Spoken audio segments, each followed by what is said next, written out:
বাবা মাকে এখনো কি আগের মতো তোমার মা তোমাকে তুমি বলছো মার সাথে খুব একটা ঝগড়া ঝাঁটি সম্পর্ক বকাবকি এখন কেমন? না, আমার সাথে ঝগড়া না।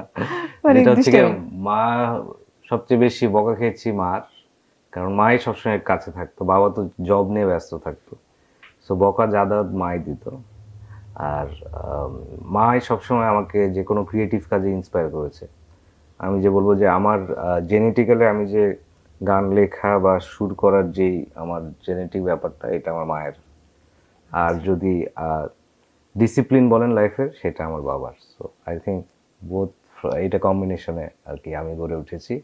আমি এখন আমার বাবা মার সাথে থাকি। হুম। তো আমি, বাবা, মা, আমার ওয়াইফ, আচ্ছা। আমার ভাইয়েরা আবার একই বিল্ডিংয়ে আমরা নিচতলা উপরতলায় থাকি।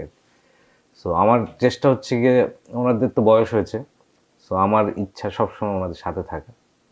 চলো তোমার কিছু প্রিয় গান শুনে দেখে আসি আমরা। Sure. নাই যদিও তুমি কিছু বলো, সবসময় তো আমরা জিজ্ঞেস করি তোমাকে, তো তোমাকে জিজ্ঞেস করে করে আমরা তোমার কাছ থেকে শুনতে চাই। আজকে তুমি একটু কিছু বলো, তোমার মনের কথা, যা ইচ্ছা তাই, যেটা ইচ্ছে সেটা বলো, আমাদের দর্শকদের জন্য বলো কিছু। আম, মনের ইচ্ছা, আচ্ছা।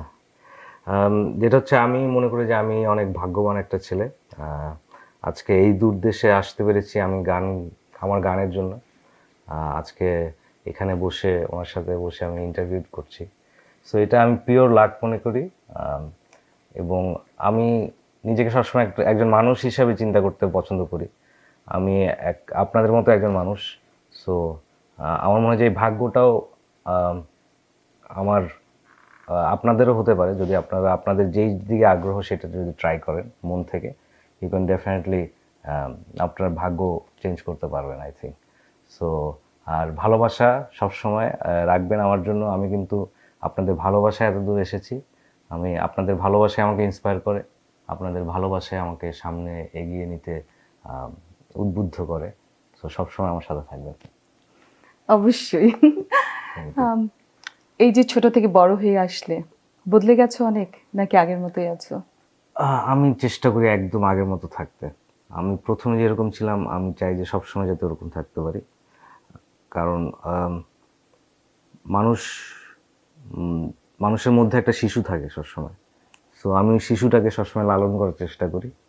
কারণ শিশুটা যখন মরে যায় তখন মানুষ আর মানুষ থাকে না।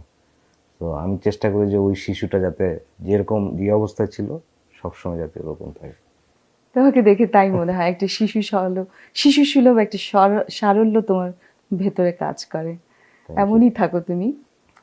আচ্ছা, কি মনে করো একজন সিঙ্গারের কি কি কোয়ালিটি থাকা উচিত? আমার একটা বেসিক চিন্তা হচ্ছে গিয়ে আম, একজন পরিপূর্ণ শিল্পী যদি বলতে হয় তার আত্মাটা সবসময় ক্লিয়ার থাকতে হবে। আপনার যদি পিওর মন না থাকে, আপনার ডেলিভারি, আপনার এক্সিকিউশন, আপনার গান বলেন, ওই পিওরিটিটা কিন্তু রিফ্লেক্ট হয়। ওটা না থাকলে কিন্তু রিফ্লেকশনটা হবে না। তো অনেক সিঙ্গার আছে আমার চেয়ে হাজার হাজার গুণ ভালো সিঙ্গার, কিন্তু তাদের হয়তো গানগুলো ওভাবে পৌঁছাচ্ছে না। আমার মনে হয় তাদের সোলটাকে একটু পিওর করলে হয়তো পৌঁছে যাবে। তবু তোমার প্রিয় শিল্পীরা কে গানের? তুমি কাউকে ফলো করো? যদিও না ফলো করো, কিন্তু তোমার প্রিয় শিল্পী তো আছে। যারা ভালো সুন্দর গান, যে কোনো সুন্দর গান আমাকে অ্যাট্রাক্ট করে। বাট ছোটবেলায় আমাকে অনেকগুলো আমাকে যে ইন্সপায়ার করেছে যেই গানগুলো, সেটা আর কি আমার বাসায় যে সিডিগুলো ক্যাসেটগুলো ছিল ওগুলো আমাকে ইন্সপায়ার করেছে, কারণ আর কোথাও আমার শোনার স্কোপ ছিল না। তো তখন আমার বাসায় ছিল একটা অঞ্জন দত্তের একটা ক্যাসেট, তারপরে একটা মাইকেল জ্যাকসনের একটা ক্যাসেট, ব্রায়ান অ্যাডামসের একটা ক্যাসেট। ব্রায়ান অ্যাডামস তো ক্যানাডার হ্যাঁ। আর্টিস্ট। আর হচ্ছে আরেকটা ছিল লাকি আলির ক্যাসেট। সো এই চার ধরনের গান আমাকে ফার্স্ট গানের প্রেমে পড়তে ইন্সপায়ার করেছিল। সো আই থিঙ্ক যে দে আর মাই ইন্সপিরেশনস। বাট ফলোটা ওইভাবে করা হয় না, কারণ আমি যদি কারোর সাথে মিলও যায়, আই ডোন্ট নো, হতে পারে, কিন্তু আমি নিজের যেটা ভালো লাগে ওইটাই করি। আরেকটা গান শুনি তোমার, আমরা শুনে আসি তোমার আরো একটা প্রিয় গান, না? ডেফিনেটলি। শেষের দিকে তো আমরা আরো আমাদের সময় একদমই শেষ, তো আচ্ছা, আমরা সময় শেষ হওয়ার আগে আমার একটু একটা রিকোয়েস্ট ছিল। আহ, আমি যেটা আপনাকে বলেছি যে এবং আপনার সম্বন্ধে আমি শুনেছি আপনি খুব ভালো কবিতা আবৃত্তি করেন। না। So, আমি চাই যে আপনি আমার জন্য অ্যাটলিস্ট আপনি 2 লাইন বা 4 লাইন কবিতা। আচ্ছা, চেষ্টা করছি। আজকে হবে না, চেষ্টা করছি। জি। সমস্ত দিনের শেষে শিশিরের শব্দের মতো সন্ধ্যা আসে, ডানার রোদের গন্ধ মুছে ফেলে চিল, সব নদী ঘরে ফিরে, সব পাখি সব আলো, থাকে শুধু অন্ধকার, মুখোমুখি বসিবার বনলতা সেন। একটু ভুলে গেছি, ভালো মতো বলতে পারলাম না। নো প্রবলেম, খুবই সুন্দর, থ্যাংক ইউ সো মাচ, অসংখ্য ধন্যবাদ আপনাকে। এবং অনেস্টলি বলছি যে আপনার উপস্থাপনা আমার খুব ভালো লেগেছে। Thank you. তোমাকেও অনেক ভালো লেগেছে, তুমি আরো অনেক বড় হও, অনেক জি। শুভকামনা তোমার জন্য। দোয়া করবেন। অনেক দূর এগিয়ে যাও, আমাদের জন্য আরো প্রিয় প্রিয় গান উপহার দাও। Definitely.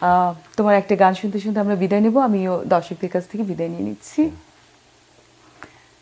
দর্শক, যেই ছেলেটির গান আমাদেরকে ভালোবাসতে শেখায়, বাঁচার আনন্দ দিতে শেখায়, সেই ছেলেটি আরো অনেক বড় হোক, আরো অনেক দূর এগিয়ে যাক, আমাদের সবার হৃদয়ে বেঁচে থাকুক। দেখা হবে আবারও আগামী প্রোগ্রামে।